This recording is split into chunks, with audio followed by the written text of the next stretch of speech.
তা আমরা সেই গুরু গোবিন্দের চরণে আত্মনিবেদন করে ভাগবত বন্ধনায় প্রবেশ করব। হরি বল।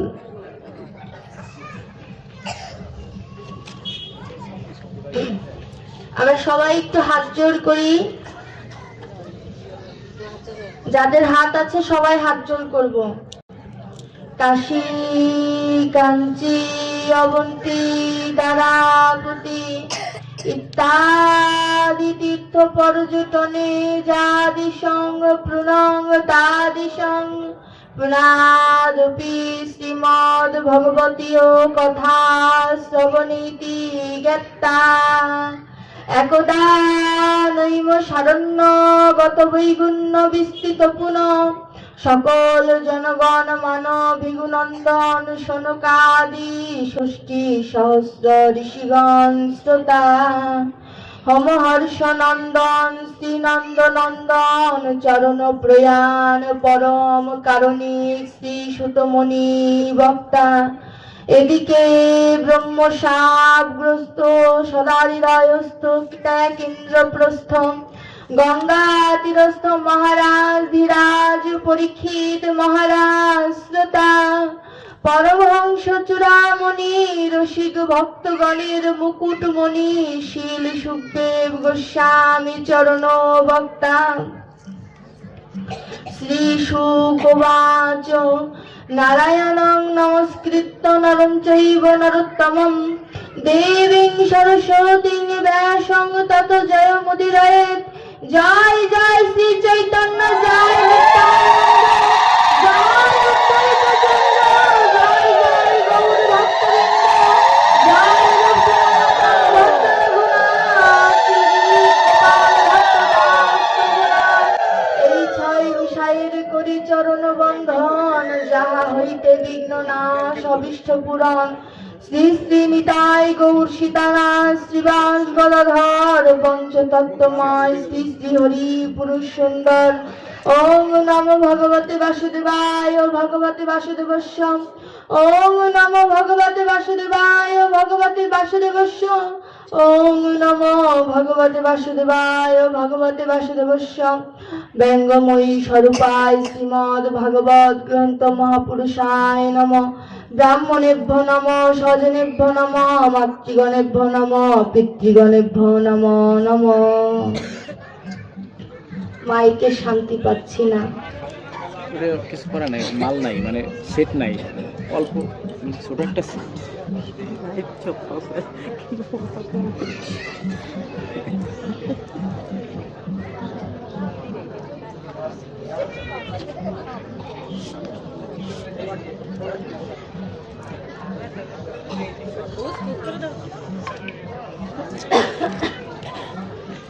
হরি বল। ভাগবত, এই যে ভাগবত আমাদের সামনে আসলেন, রাধারানী বলছে সই কে বা শুনাইল শ্যাম নাম টানেরও ভিতরে দিয়া মরমে পশিল গো আকুল করিল হিয়া। রাধারানী বলছে তার সইকে, ললিতা সখীকে বলছে যে এমন কৃষ্ণ নামের মাধুর্য, এই মাধুর্য যে কান দিয়ে শুনেছি, অপর কর্ণ দিয়ে বাহির হয়নি, বরং এ যে মরমে পশিল গো, মরমে মানে হৃদয়ে যেন একদম গেঁথে গিয়েছে, আকুল করেছে হিয়া, আকুল করেছে আমার প্রাণ। এই যে কৃষ্ণ নামটা, এই যে কানের ভেতর দিয়ে যে আমার অন্তরে গেঁথে গেল, এই অন্তরে গেঁথে যাওয়ার মাধ্যমে আমার প্রাণটাকে আকুল করেছে। কেমন আকুল? এই যে আপনারা হয়েছেন তেমন আকুল। আজ এখানে ভাগবত আলোচনা হবে, অনেকেই তো জানে, সবাই তো আসেনি। কারা এসেছেন? যাদের ওই মন প্রাণটা রাধারানীর মতো আকুল হয়েছে, তারাই এমন করে সাধুর বাজারে এসেছে সাধু সঙ্গ করার জন্য। তো রাধারানী বলছে যে আমার প্রাণটা আকুল হয়ে গেছে এই কৃষ্ণ নামের মাধুর্যতে, আর এই মাধুর্য বর্ণনা করতে গিয়ে আমার এই ভাগবতের দশম স্কন্ধের সূচনা। ভাগবতের দ্বাদশ স্কন্ধের 13 নম্বর অধ্যায়ের 16 এবং 17 নম্বর শ্লোকে বলছে, নিম্ন গণনাং যথা গঙ্গা দেবনাচ্যুত যথা বৈষ্ণবানাং যথা শম্ভু পুরাণামিদং তথা ক্ষেত্রাং চৈব সর্বেষাং যথা কাশী হনুত্তমা তথা পুরাণাব্রতানাং ভাগবতং দ্বিজা। বলছে, হে দ্বিজগণ, বললেন না হে পরীক্ষিত, বললেন না হে ব্রাহ্মণ, বললেন না হে শূদ্র, বলেছে হে দ্বিজগণ। কেন বললেন দ্বিজগণ? বলতে পারতেন হে পরীক্ষিত, জ্ঞানটা তো পরীক্ষিতকে দিচ্ছে, কিন্তু বলছে কিন্তু হে দ্বিজগণ। গণ শব্দটা আমরা বুঝি অনেকগুলো মানুষকে যখন আমরা একটি শব্দের মাধ্যমে ব্যাখ্যা করতে চাই, তখন আমরা গণ শব্দটা উল্লেখ করি, আর তার সামনে করেছি দ্বিজ। বলছে একটি শিশু জন্ময়েতে শূদ্র, যখন তার সংস্কার করা হয় তখন সে হয় দ্বিজ, আর যখন তার পৈতাকরণ করা হয় তখন সে ব্রাহ্মণ। কিন্তু ব্রাহ্মণের কথা তিনি বলেননি, কারণ সবাই তো পৈতাকরণ করে না। যদিও বিধি আছে, বিধান আছে, প্রত্যেকের পৈতাকরণ করতে হবে, কিন্তু ব্রাহ্মণ ছাড়া অন্য কেউ ছেলে মানুষরা সাধারণত পৈতাকরণ করে না। রংপুরের দেখবেন যারা কাজ করতে আসে তাদের সবার পৈতা আছে, তারা ক্ষত্রিয়। এইটা তেমন বলছে হে দ্বিজগণ, অর্থাৎ যার ভিতরে কৃষ্ণ ভাব কিঞ্চিত পরিমাণে আছে তার উদ্দেশ্যে বলছে হে দ্বিজগণ। কি বললেন? নিম্ন গণনাং যথা গঙ্গা, অর্থাৎ নদী সমূহের মধ্যে গঙ্গা। আবার কি বলছে? বৈষ্ণবানাং যথা শম্ভু, বৈষ্ণবদের মধ্যে শম্ভু। আবার দেবতাদের মধ্যে অচ্যুত শ্রেষ্ঠ, তদ্রূপ পুরাণ সমূহের মধ্যে ভাগবত শ্রেষ্ঠ। আবার বলছে সর্বতীর্থ স্থানের মধ্যে যেমন কাশী সর্বোত্তম, পুরাণ সমূহের মধ্যে ভাগবত তদ্রূপ সর্বোত্তম। জানিয়ে দিলেন যে ভাগবত যে শ্রেষ্ঠ, এটা ভাগবত তার শ্লোকের মাধ্যমে জানিয়ে দিলেন। যদি বলি ভাগবত আমি অধ্যয়ন করলে বা শ্রবণ করলে কি পাবো? ভাগবত তাতেও বললেন কি, জয় তো সবাবন্নিতাং জাম খন মনন্নধি শ্লোকমেকং তদর্থং বা পাদং পাদর্থমেব বা শ্রদ্ধাবান জনি শৃণুয়াৎ পুনাত্মানং স। বলছে কোন ভক্ত যদি অনন্য চিত্তে ভাগবতের একটি শ্লোকের একটি পংক্তি বা একটি পাদ বা একটি শব্দ যদি অনন্য চিত্তে, অর্থাৎ অন্য ধ্যান ধারণা বাদ দিয়ে অনন্য চিত্তে যদি কেউ একবার অধ্যয়ন করে, কেউ যদি আত্মস্থ করে বা কেউ যদি শ্রবণ করে, ওই শ্রবণ আত্মস্থ করার মাধ্যমে সে গোবিন্দের চরণ লাভ করতে পারে।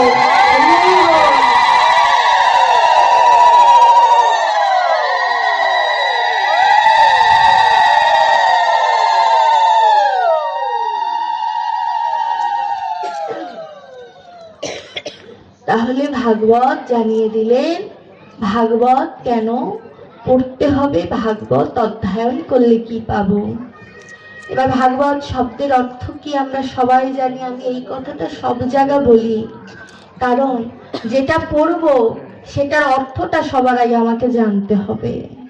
তা বলছে ভা শব্দের অর্থ ভাতেষু সর্বশাস্ত্রেষু, অর্থাৎ সকল শাস্ত্র অপেক্ষা আমার ভাগবত শ্রেষ্ঠ। গ শব্দের অর্থ গতির্যস্য অলৌকিকর, লৌকিক থেকে অলৌকিকে নিয়ে যায় আমার ভাগবত। ব শব্দের অর্থ বরিষ্ঠায় সর্বশাস্ত্রেষু এবং ত শব্দের অর্থ তরুণী ভবাম বুড়ি। তরুণী শব্দের অর্থ হচ্ছে নৌকা। ভাগবত আমার এমন নৌকা, যদি কেউ ভাগবতকে আশ্রয় করতে পারে, ভাগবত বলছে আমি সাক্ষী রূপে রয়ে গেলাম, আমি তাকে সাধু সাধু বলে পার করে দেব।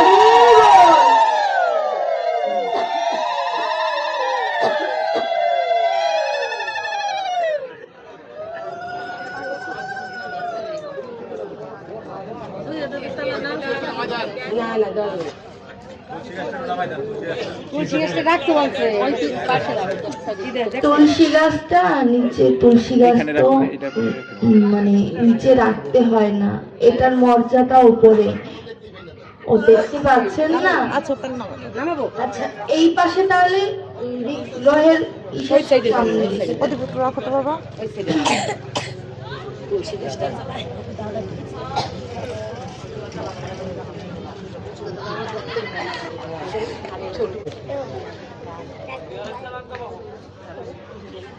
তাহলে আমাদের ভাগবত অধ্যয়ন করতে হবে ভগবানকে প্রাপ্তির জন্য।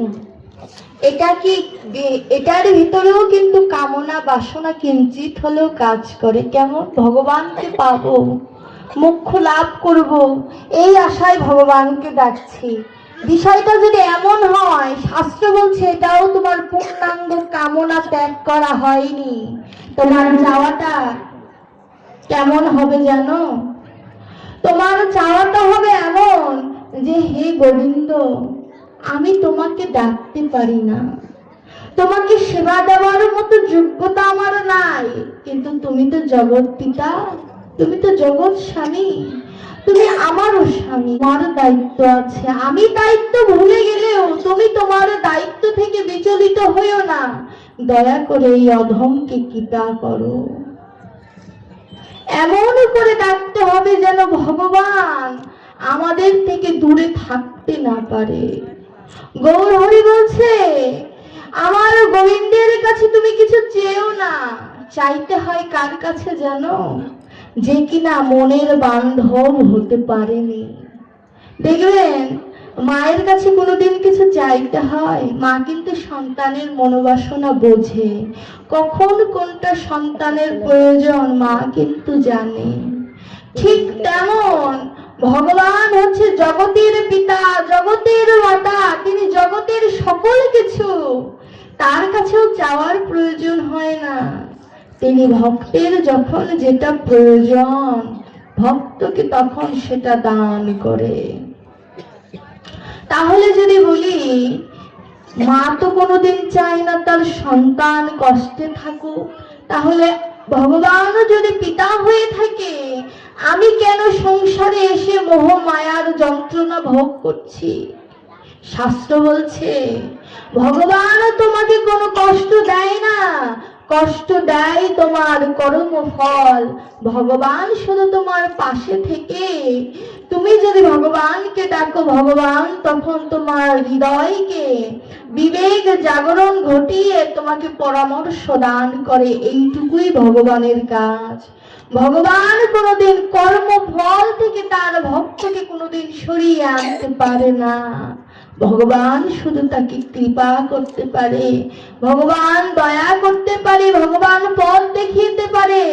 কর্মফল থেকে রক্ষা করবে কেমন করে? সে নিজেও কর্মফলের বাহিরে যেতে পারেনি। ভক্তের অভিশাপ তাকে গ্রহণ করতে হয়েছে। ভগবান জীবকে শিক্ষা দিয়ে দিয়েছে, ওরে জীব দেখে নাও, আমি জগতের পতি হলে কি হবে, আমাকেও ভক্তের অভিশাপ গ্রহণ করতে হয়। কেন জানো? যাতে আমার দিকে ভক্তরা আঙুল তুলতে না পারে, তুমি ভগবান তো আমার কষ্ট বুঝবে না, এটা যেন কোনো ভক্ত বলতে না পারে। ভগবানকে পাওয়ার জন্য কি প্রয়োজন? ভগবানকে পাওয়ার জন্য সর্বপ্রথম প্রয়োজন বিশ্বাস। বলছে না, বিশ্বাসে মিলাই বস্তু তর্কে বহুদূর। প্রথমে বিশ্বাস করতে হবে যে ভগবান আছেন, তিনি আমাকে রক্ষা করবেন। সেই বিশ্বাস থেকে আস্থা আসবে, সেই আস্থা আপনাকে প্রেম দান করবে, সেই প্রেম আপনাকে ভক্তির দুয়ারে নিয়ে যাবে, আর ওই ভক্তির দুয়ার থেকে আপনি মূল গন্তব্য গোবিন্দের চরণে পৌঁছিয়ে যাবেন। তাহলে প্রেম বিষয়বস্তুটা কি? যদি আপনি গোবিন্দের প্রেমে পড়ে যান, এটা হচ্ছে ভক্তি। আর গোবিন্দ যদি ভক্তের প্রেমে পড়ে যায়, এটা হচ্ছে ভগবানের শক্তি। আর প্রেমের মধ্যে ভগবান এবং ভক্ত যদি মিলিত হয়ে ডুবে যায়, তাতে হয় মুক্তি। তাহলে আমরা কি চাই? আমরা ভক্তি চাই, শক্তি চাই, না মুক্তি চাই? সেটা বিবেচনা করতে হবে। আমরা ভগবানের প্রেমে পড়ব, একতরফা ভালোবাসা। ভগবান আমার প্রেমে পড়বে, এটাও একতরফা ভালোবাসা। কিন্তু দুজন মিলে যদি প্রেমের মধ্যে ডুবুরির মতো ডুবে যায়, তাহলে ওখানে মুক্তি মিলবেই মিলবে।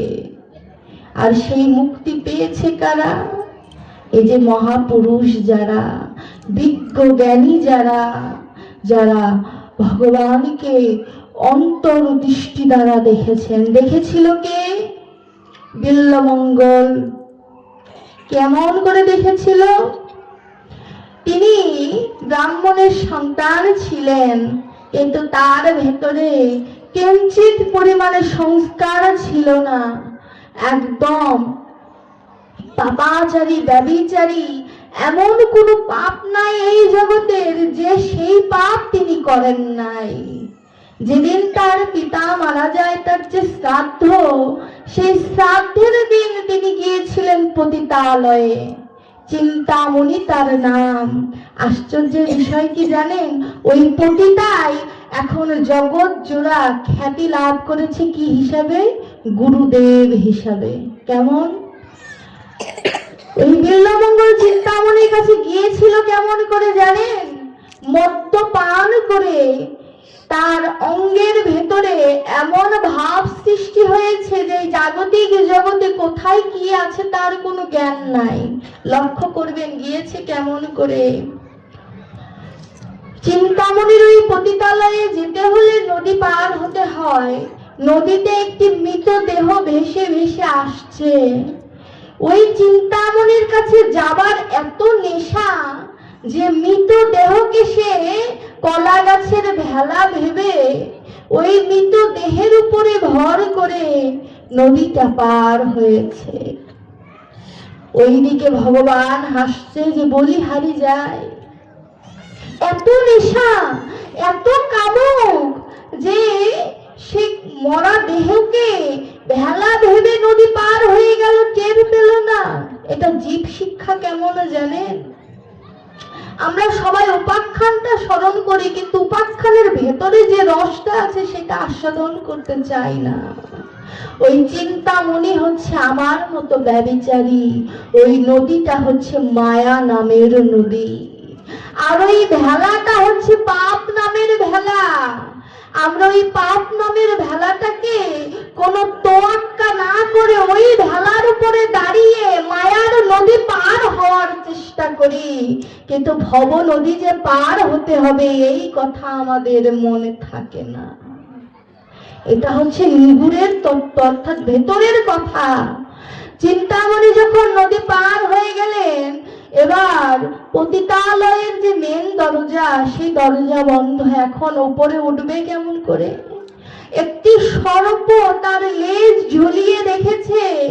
ওই লেজকে দড়ি ভেবে সে দেওয়াল টপকি ওই পাশ চলে গিয়েছে। ভগবান এবার বলছে, হাই রে কামুক, নদী পার হলি, সাপকে দড়ি ভেবে ওই পার চলে গেলি, তাও জ্ঞান ফিরল না। বিষাক্ত সাপ, এই বিষাক্ত সাপকে এই বিষাক্ত সাপ হচ্ছে আমার চতুর্দিকে। এই যে আমরা যাদেরকে আত্মীয় পরিজন ভাবি, এরা হচ্ছে এই বিষাক্ত সাপের মতো। আপনি তাদেরকে আশ্রয় ভেবে দেওয়াল টপকে যাচ্ছেন, কোন সময় যে আপনাকে ছোবল মেরে দেবে আপনি বুঝতেও পারবেন না। এবার দেওয়াল টপকে যখন চিন্তামণিকে বলেছে, চিন্তা আমি এসেছি, দরজা খোলো। চিন্তামণি দরজা খুলে বিল্বমঙ্গলকে বলছে, তুমি আসলে কেমন করে? এই ঝড় ঝাপটার মধ্যে তুমি আসলে কেমন করে? সে বলছে, আমি তোমাকে এত ভালোবাসি, এই ঝড় ঝাপটা আমাকে দূরে রাখতে পারেনি। আমি নদী পার হয়েছি, ভেলা পেয়েছিলাম, সেই ভেলার দ্বারা নদী পার হয়ে গিয়েছি। দড়ি পেয়েছি, দড়িতে পার হয়ে তোমার কাছে এসেছি। চিন্তামণি নয়নে জলে ভেসে বলে, এমন করে যদি তুমি আমার গোবিন্দকে ভালোবাসতে, আমার গোবিন্দ বোধহয় সাক্ষাৎ তোমার সামনে দাঁড়িয়ে যেত।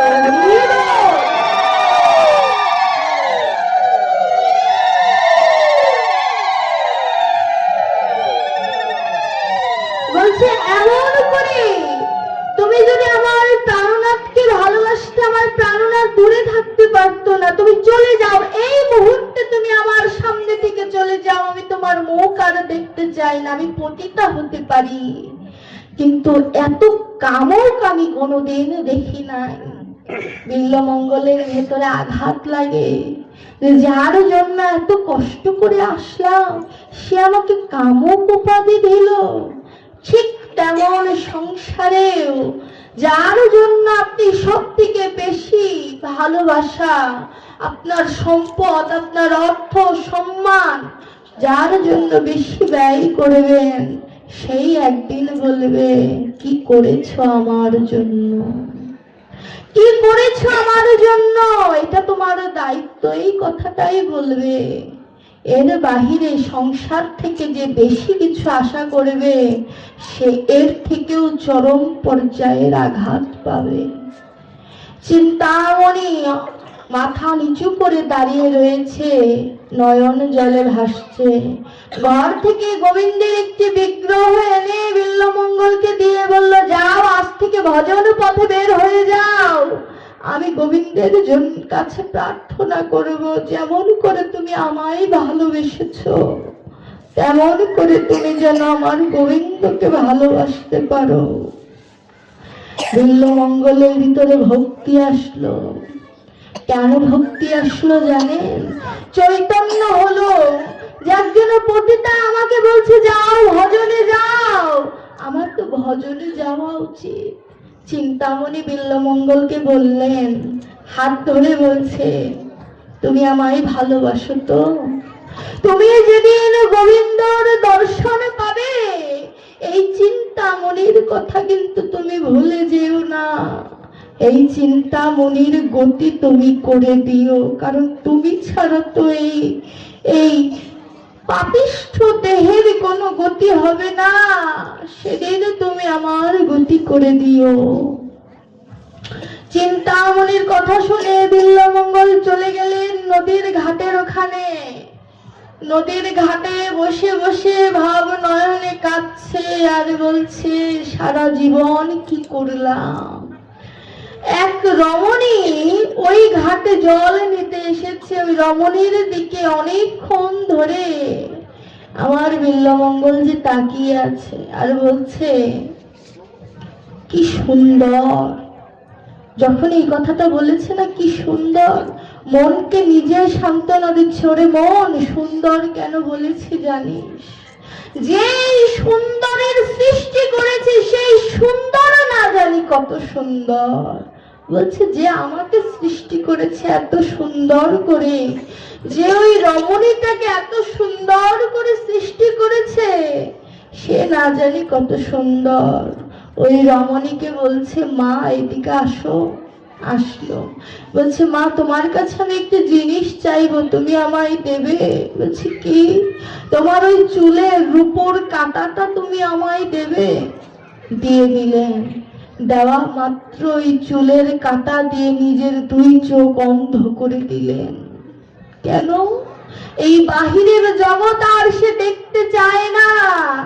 আমরাও অন্ধ হয়ে যেতে চাই কোন দিন, যেদিন এই সংসার থেকে এমন বড় বড় আঘাত পেতে পেতে যখন শরীরের ক্লান্তি ভাব চলে আসে, তখন আমরাও ভগবানকে প্রার্থনা করি, দয়াময় এই চোখ দুটো অন্ধ করে দাও, এই সংসারের এই মোহ মায়া আর দেখতে চাই না। চিন্তামণি চোখ অন্ধ করে দিলেন। গোবিন্দের কৃপা হলো, গোবিন্দ তাকে দিব্য চক্ষু দান করিলেন। মহারাশের মহামিলন আমার বিল্ল মঙ্গলে দেখেছিলেন, ভগবান তাকে দিব্য চক্ষু দান করিলেন। দেখুন, এটি শিক্ষা হচ্ছে, মহা ব্যভিচারী মহাকামক যদি একবার গোবিন্দের আশ্রয়ে আসে, একবার যদি বলতে পারে, হে দয়াময়, আমার এই হৃদয়ের সকল ভালোবাসা আমি সংসারকে দিয়ে দিয়েছি, তোমাকে দেওয়ার মতো তো কিছু নাই, তাই বলে কি তুমি আমায় গ্রহণ করবে না প্রভু? আমি তো তোমার থেকেই সৃষ্টি। সন্তান ভুল করতেই পারে, পিতা তো কোনো ভুল করতে পারেন না। ওই বিল্ল মঙ্গলের চেয়েও আমি বেশি ব্যভিচারী পাপাচারী। তাকে যেমন করে কৃপা করেছো, তেমন কৃপা আমি চাই না। আমি তোমার কাছে কি চাই জানো? আমি যেন জন্ম জন্মান্তর ওই ভক্তের চরণে ধুলো মাথায় দিতে পারি। এই আশীর্বাদ আমায় করো প্রভু, আর কিছু চাই না তোমার কাছে, আর কিছু চাই না। ভগবানকে পেতে গেলে আর কিছু প্রয়োজন হয় না। চিন্তামণি ঠিককে শিখিয়ে দিল, ভগবানকে যদি ডাকতে হয় মোহ মায়া শূন্য হয়ে, ভগবানকে সর্বস্ব তার চরণে সমর্পণ করে যদি কোনো ভক্ত একবার বলে, প্রভু আমি তোমার হলাম, কৃপা করে আমায় গ্রহণ করো, আমার ভগবান আর দূরে থাকতে পারে না। আমার ভগবান তো ভক্ত বৎসল, ভক্তের জন্য আমার ভগবান তার রাজ বৈভব সকল কিছু বিকিয়ে দিতে পারে। দয়ালুং শরণং ব্রজে, তার মতো দয়ালু এই বিশ্ব ব্রহ্মাণ্ডে আর একজন নাই। তাকে যদি কেউ ভালোবাসার মতো ভালোবাসতে পারে, আমার ভগবান কি আর দূরে থাকতে পারে? ভগবান দূরে থাকতে পারে না। আমরা ভগবানকে সেবা দেই না, নিত্য সেবা দেই ভগবানকে, সেবা দেই। সেবা কেমন করে দিতে হবে? কোনদিন প্রশ্ন করেছি যে আমিও সেবা দেই, মা যশোদাও সেবা দেয়, তারটা নিল আমারটা নেয় না কেন? রাধারানীও ভগবানকে ভালোবাসে, রাধারানীও তাকে স্বপ্নে গোবিন্দ দর্শন করে। আমিও তো ভগবানকে ডাকি, আমার স্বপ্নে তো আমার প্রাণ বন্ধু আসে না। আমার রাধারানী গোবিন্দের জন্য নয়ন জলে কাঁদে আর বলে, প্রভু কবে তোমার দর্শন পাবো? যে কিনা গোবিন্দের প্রিয়সী, সর্বদা গোবিন্দের বামে থাকে, সেও কাঁদে। আর কতদিন আমার গোবিন্দকে আমি দর্শন করি না, আমার ভেতরেতে এই প্রেম ভাবটা আসে না, ভক্তি ভাবটা তো আসে না। আমি তো গোবিন্দের জন্য কাঁদতে পারি না। যদি বলি এগুলো তো দাপরের কথা, ত্রেতার কথা, তখন ভক্ত ছিল, তারা পেরেছে, আমাদের সম্ভব না। ভগবান বলছে সম্ভব। কে সম্ভব করেছিল? প্রেমজি নামের এক ভক্ত ছিলেন, তিনি সম্ভব করে দেখিয়েছিলেন। কেমন জানেন? প্রেমজি আমার শ্রীনাথের বিগ্রহের সেবা করতেন। আমরা ভগবানকে স্নান করাই না, শ্রীনাথজিকেও প্রেমজি স্নান করাতো। কেমন করে?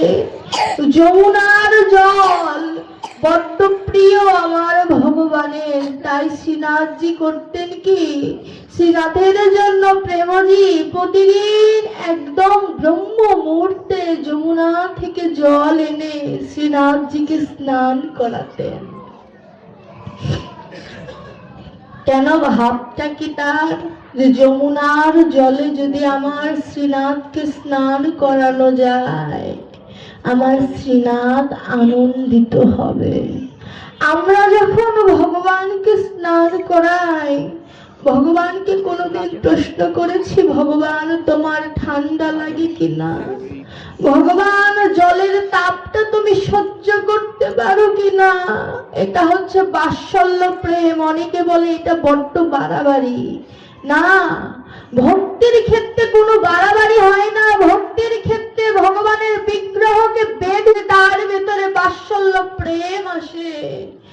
আনতে পারি না দেখেই তো ভগবান আজ আমাদের থেকে অনেক দূরে চলে গিয়েছে। প্রেমজি প্রতিমা থেকে জল আনতেন, তার ভাবনাটা কেমন ছিল? যমুনায় যখন কলসি নিয়ে তিনি যেতেন, যমুনায় জল নিতে, রাধারানীর মতো তার চিন্তাধারা কাজ করত। কেমন? রাধারানী যেমন যমুনায় জল আনতে আসতেন গোবিন্দকে দেখার জন্য, প্রেমজি কলসিটা কাছে নিয়ে রাধা ভাবে বিভাবিত হয়ে নয়ন জলে ভেসে বলতো, বন্ধু তোমার দর্শনকে আজ পাবো না। ওই যে জল আনতে যাচ্ছি, এটা তো আমার মূল উদ্দেশ্য নয়। আমি যে পূর্ণ চন্দ্রের দর্শন করতে যাচ্ছি যমুনায়, সেই দর্শনের বাসনা কি আমার পূর্ণ হবে না? আমি কি তোমায় দেখতে পাবো না? আমি কলসিতে জল আনতে যাচ্ছি না, আমি আমার নয়ন কুম্ভে জল আনতে যাচ্ছি। কুম্ভ মানে কি? কলসি। নয়ন কি? বলছে নয়ন কুম্ভ মানে নয়ন একটি কলসির সাথে সামঞ্জস্যতা রেখে বলছে, আমি আমার কলসিতে যমুনায় জল আনতে যাচ্ছি না, আমি ওই অপূর্ব রূপ মাধুর্য দেখে আমার এই নয়ন কুম্ভে জল আনতে যাচ্ছি। এই জল নিয়ে আমি করবো কি জানো? এই আমার এই নয়ন কুম্ভের জল দিয়ে আমার শ্রীনাথের চরণ দুটো আমার বুকে জড়িয়ে আমি নয়ন জলে তার চরণ ধোয়াই দেব। এমন করে কোনদিন ভগবানের চরণে মনোবাসনা ব্যক্ত করতে পেরেছি? দয়াময়, তোমার চরণ ধৌত করে দেব, এমন বাসনা হৃদয়ে জেগেছে, জাগাতে পারি নাই। কি হলো? আমার প্রেমজি যমুনাতে যে যমুনার জলে দেখবেন মায়েরা আগে যখন জল নিত নদীতে দুটো নাড়া দিত। কেন?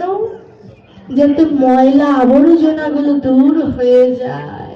প্রেমজি বলছে আমার হৃদয় মাঝেতে একটি যমুনা আছে, সেই যমুনায় মায়া নামক আবর্জনায় পরিপূর্ণ হয়ে গিয়েছে। কোনদিন ভক্তির দ্বারা তো কোনদিন তরঙ্গ সৃষ্টি করি নাই যাতে মায়া দূরীভূত হয়ে যায়। রাধা ভাবে লীলা দর্শন তো যমুনায় নেমেছে জল ভরার জন্য।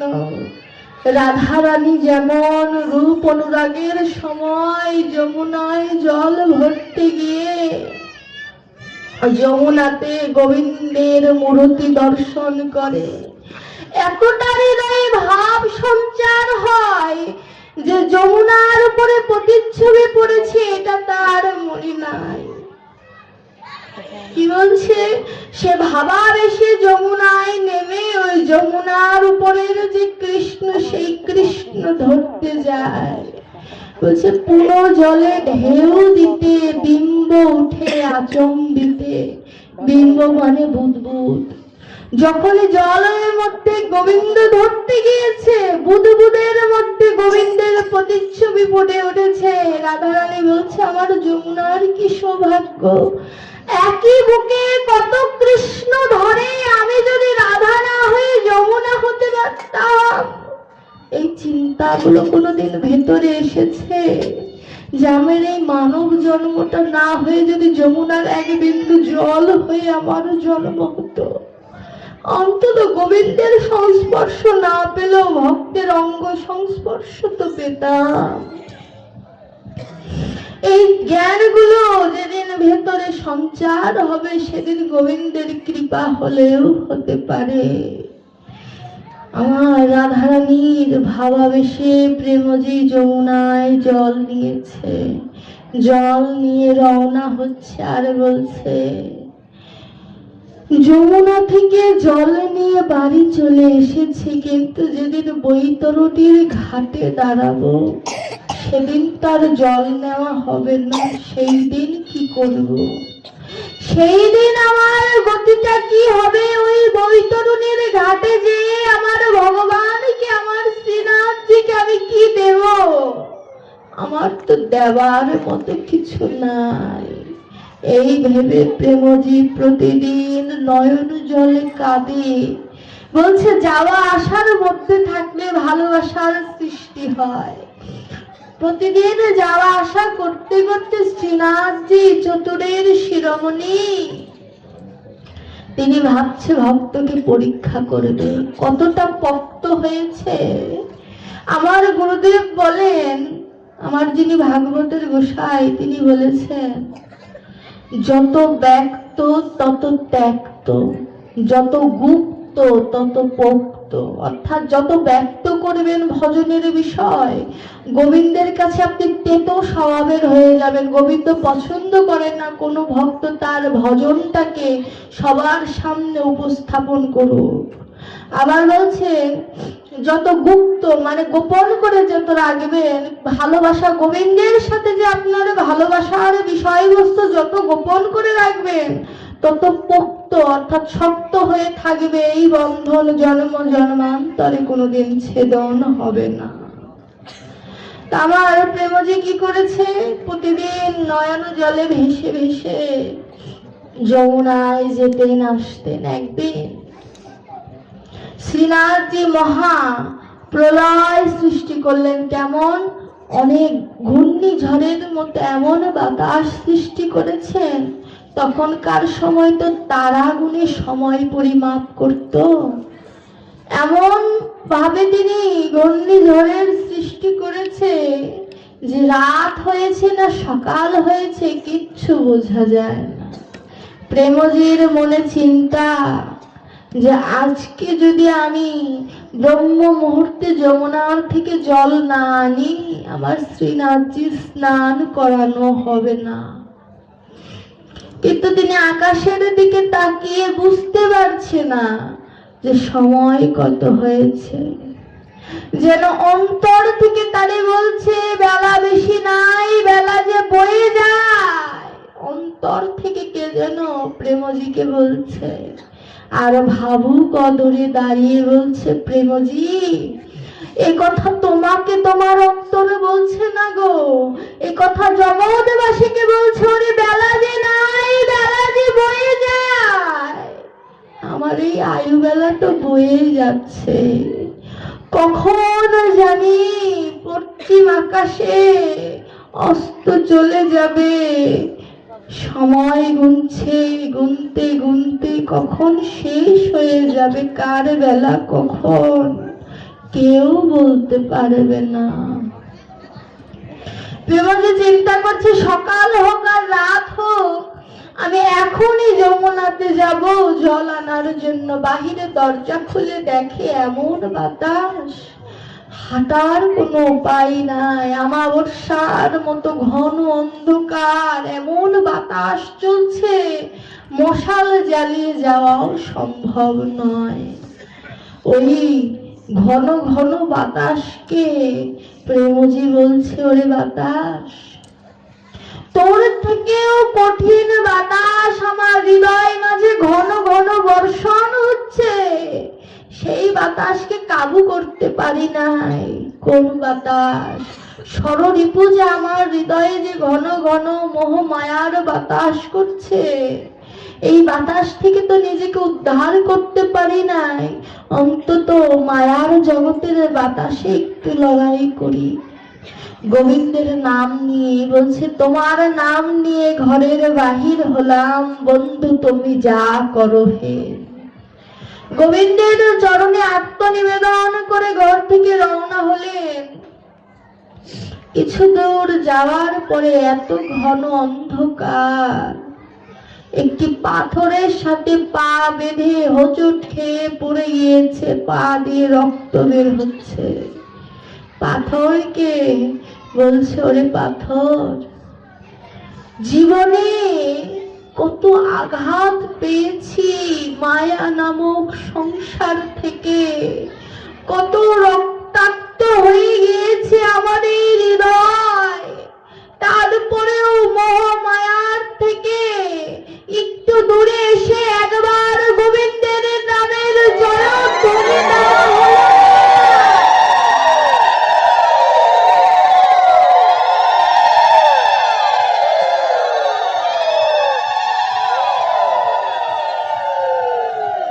একবার জয়ধ্বনি দেওয়া হলো না, মায়ার থেকে কত কষ্ট পেয়েছি। বাড়ি বাড়ি মায়ার সংসারে চলে এসেছি ভালোবাসা পাওয়ার জন্য। একবারও চিন্তা করি নাই যাদেরকে ভালোবাসছি এরা তো কেউ আপন নয়। আপন যে আমার পরাণের বান্ধব, তাকে তো একবার ভালোবাসি বলে তার চরণে আত্মনিবেদন করা হলো না। পা কেটে গিয়ে রক্ত ঝরঝর করে পড়ছে, আর গোবিন্দকে বলছে, গোবিন্দ ব্যথা হচ্ছে না।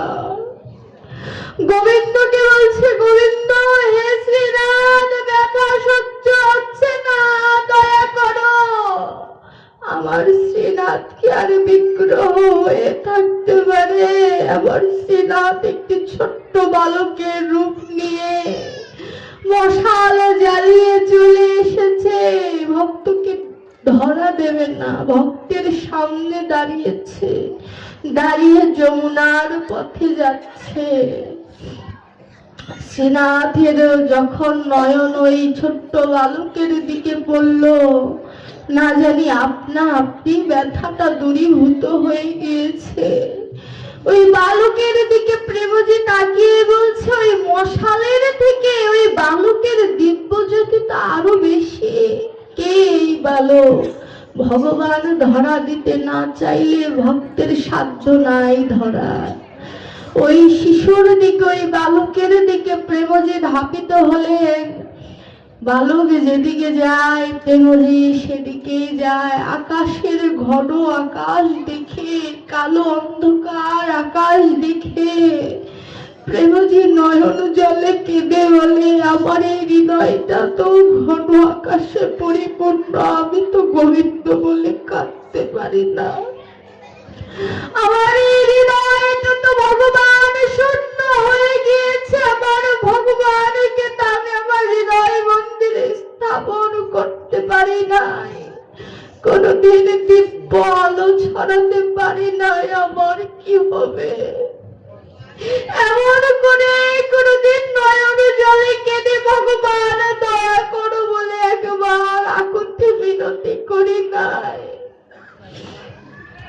ভক্ত এইবার যখন ভগবানের দিকে ধাপিত হতে হতে যখন যমুনার কাছে চলে এসেছে, একটি ছোট্ট কাঁটা পায়ে বিঁধেছে।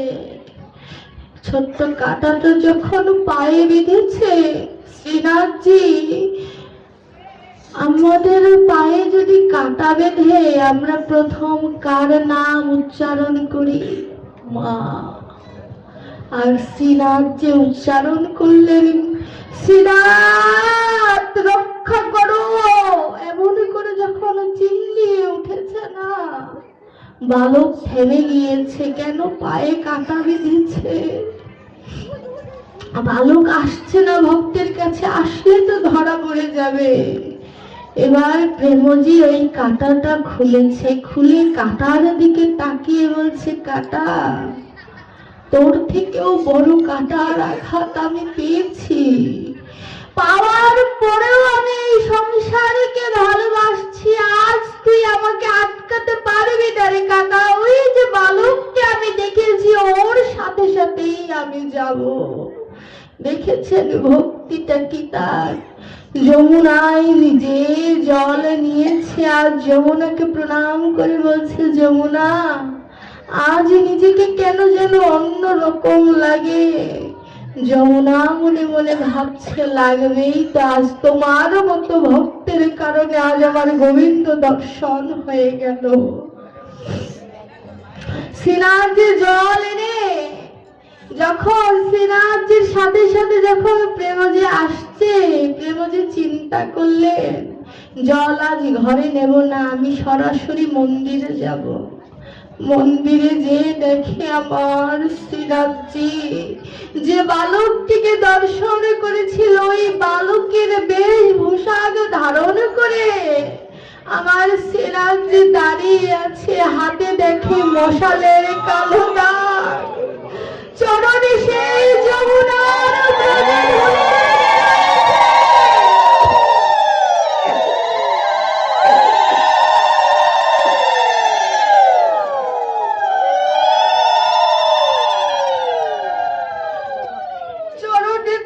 যমুনার ওই পলিকটা মাটি লেগে রয়েছে। আমার প্রেমজি বলছে, ভগবান, তুমি যখন আসবে এই সিদ্ধান্ত নিয়েছে, ওই যমুনায় কেন ওই বৈতরণীর ঘাটের পথ আমাকে দেখাতে আসতে পারলে না?